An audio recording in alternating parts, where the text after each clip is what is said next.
অন্তর্বর্তী সরকার জাতীয় পতাকা পরিবর্তনের চিন্তা ভাবনা করছে বলে বিভিন্ন ওয়েবসাইট ও সামাজিক যোগাযোগ মাধ্যমে যে দাবি করা হয়েছে তা নাকচ করে প্রধান উপদেষ্টার প্রেস উইং বলেছে এটি সম্পূর্ণ ভিত্তিহীন।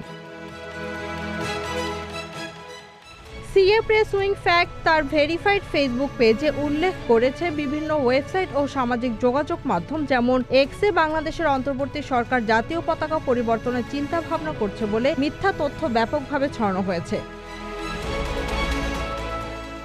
ক্ষমতাচ্যুত প্রধানমন্ত্রী শেখ হাসিনা পুত্র সজীব ওয়াজেদ জয় সহ বিপুল সংখ্যক ব্যবহারকারী এই গুজব ছড়িয়েছে। গুজবে দাবি করা হয়েছে বাংলাদেশের পতাকায় পাকিস্তান ও তুরস্কের সঙ্গে সম্পর্কযুক্ত 4 তারকার ইসলামী প্রতীক যুক্ত করা হবে।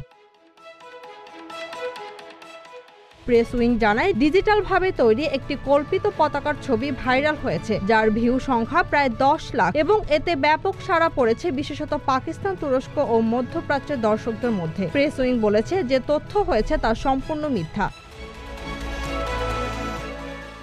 14 জুন 2025 পর্যন্ত বাংলাদেশের প্রতিষ্ঠিত কোনো গণমাধ্যম এমন পরিকল্পনা বা আলোচনার উপর ভিত্তি করে প্রতিবেদন প্রকাশ করেনি।